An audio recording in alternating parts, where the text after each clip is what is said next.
I'm Snowghost, and today I'm putting down my review for Thredbo's new for 2024 Alpine Coaster, the first one in Australia. I'd been following construction of this ride from long before it was even on RCDb, all the way until opening day. And I've gotten many rides on the Alpine Coaster since then. Too many to count, in fact. So let's just get on into the review. The Thredbo Alpine Coaster is located at Thredbo Alpine Resort in the Kosciuszko National Park, New South Wales, Australia. It was manufactured by Wiegand with apparently some help from Doppelmayr Australia and opened in June 2024. On the stats sheet, it is 1,500 metres long, which makes it Australia's longest roller coaster, beating DC rivals, has an elevation difference of 130 metres from the tunnel to the top of the main lift, and has a max speed of 40 km per hour. Although I, recording on my watch, have reached slightly faster than that, and verbal reports from some staff say that heavier double ups have reached 50. In a magazine I read, an acceleration of 19 meters per second was also stated, which could mean 2 Gs, which aligns with my ride forces measurement, and a max angle of descent has not been posted, although it'd probably be around 30 degrees. Now this is one of, if not the most expensive credits in Australia. One ride that I did without my season pass costed 25 Australian dollars, although if you do have a season pass, it'll cost you just 15. Plus you'll also get a free ride at the start of each season. But in order to get there, you have to purchase a park entry ticket, which is around $17 per vehicle outside of a winter season and $29 during the winter season. Once you drive up the Alpine Way, park in one of the car parks and either walk into the village or take the free bus. Then take a bridge across the river and a ride at the Merritts Gondola station, and that's where the coaster's station is. A tip I would take is to head up these stairs before the bridge crosses the river and walk down along the path that goes beside the old bobsled. It'll save you a bit of time. You can see the ride all throughout the Thredbo village, although not so much on this mountain itself. There are some who think it is pretty distracting from the environment, but I think it will blend in over time, similar to the nearby Merritts Gondola lift. This coaster took up the area that was previously occupied by a small beginner's bike park, a large section of pre-existing woodland, and sadly, the original Lover's Leap ski run.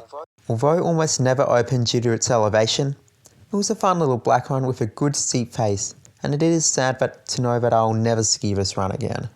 But for the 2025 winter season, Thredbo renamed the nearby Sundance ski run back to Lover's Leap.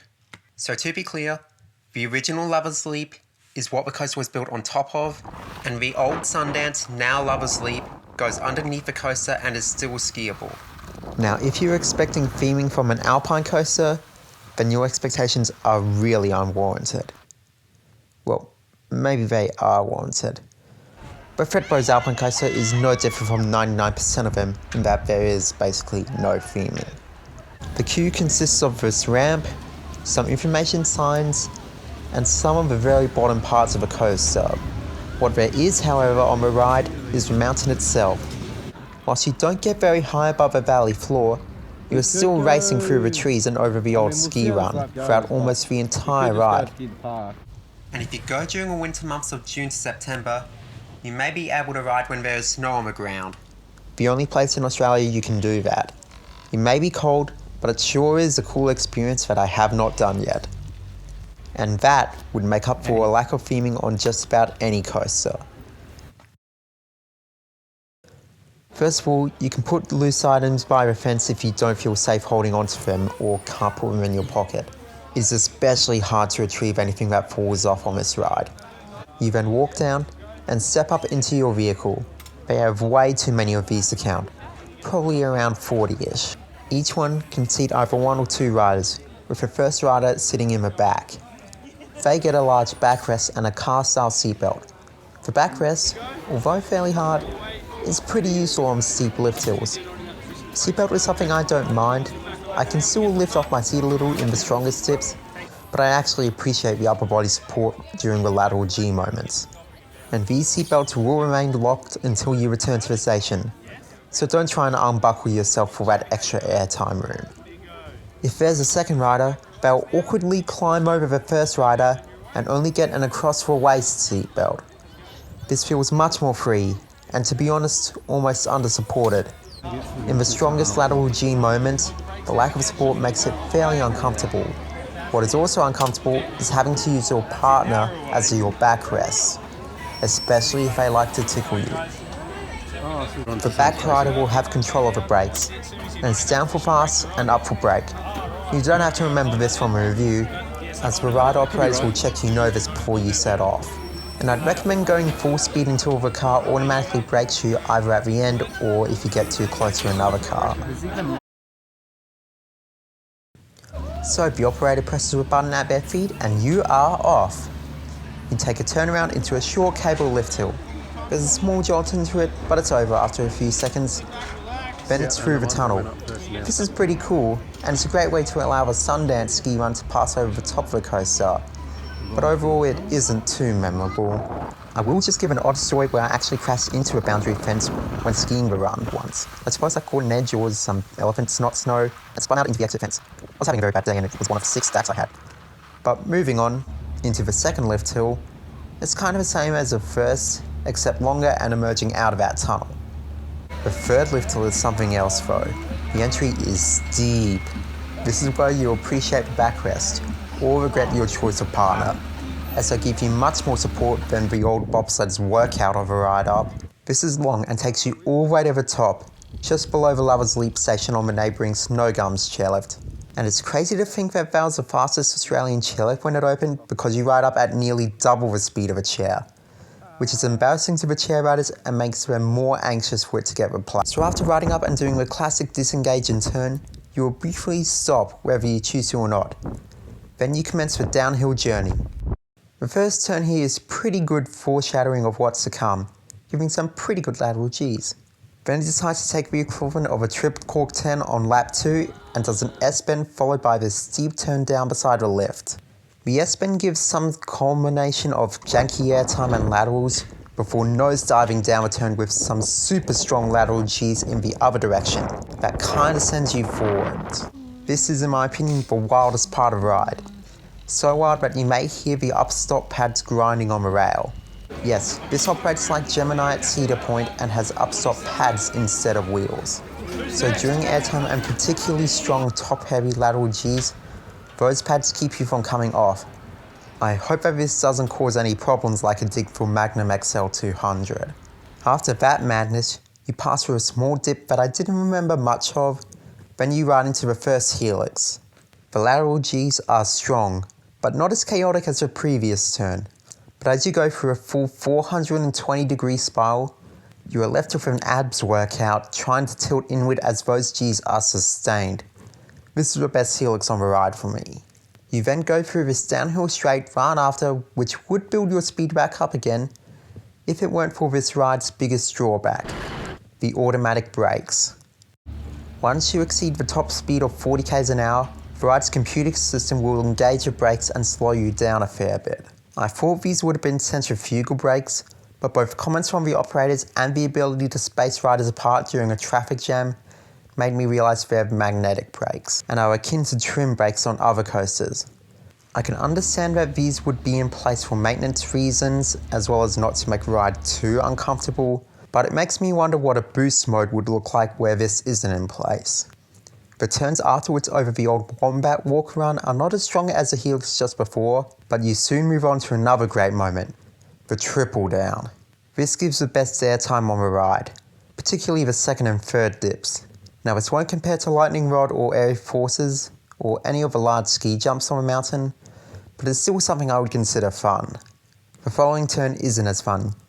You get this combination of lateral Gs, braking force and weird jerk. It's probably my least favourite part of the ride, but there's another section I also don't like that's coming up later. You then curve around on the old ski run and take this dip into the second helix. The brakes do mean you often take it slower than the first helix, but it still provides some great lateral Gs.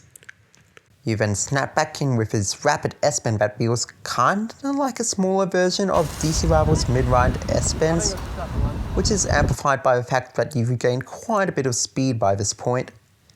After a few milder S-turns, you get to this big turn that I was really hyped for during construction. Whilst the views of Valley Terminal are great, the braking kinda kills it. The first half is good with the laterals, but the slope remains fairly consistent and it loses most of its force by the bottom. If this were a repeat of that first turn, it would have been a great improvement.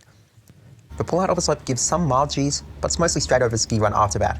This is my other least favourite part, but riding over the ski run is cool. The ride isn't exactly over yet, as you still have a final helix to go through.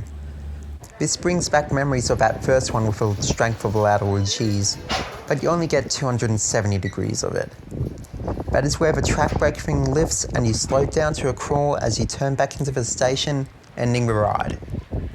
Okay, but just got first ride. That was really good. Lateral Gs on all returns and helixes, particularly first and third.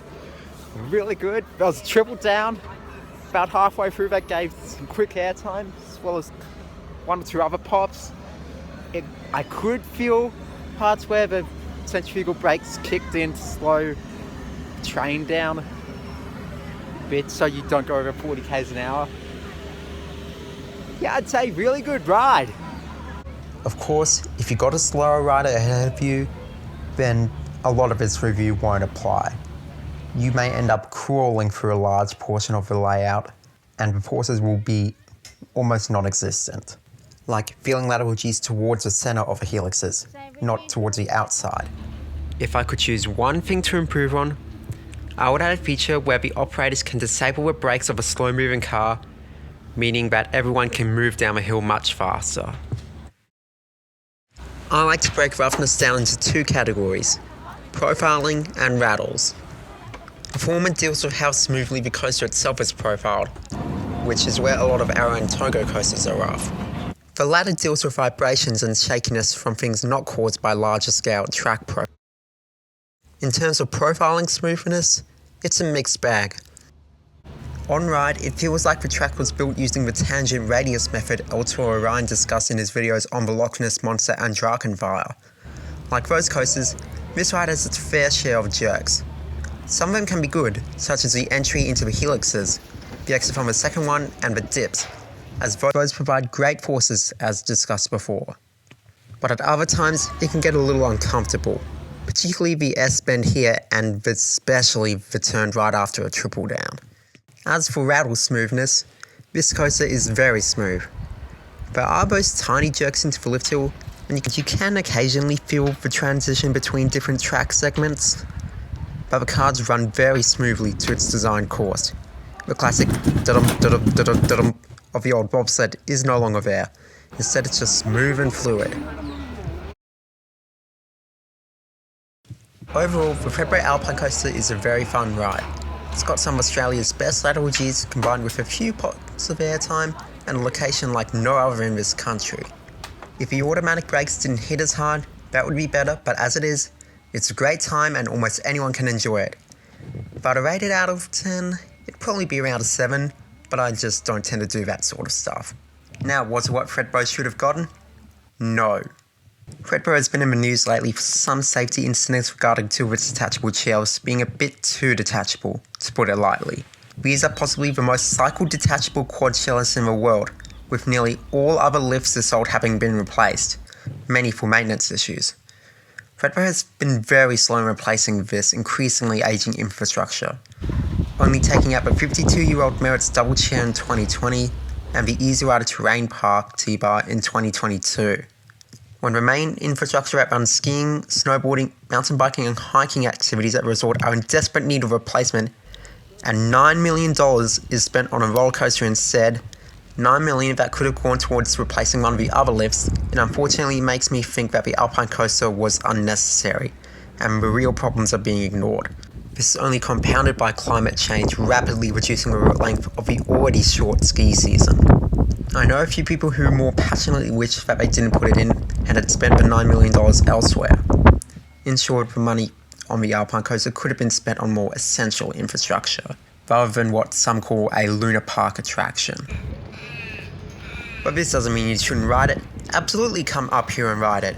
Thredbo as a whole is a great place to be in the snowy mountains, and the new Alpine Coaster is another fun thing you can do up here at any time of the year. I'm Snow Ghost, and thanks for watching.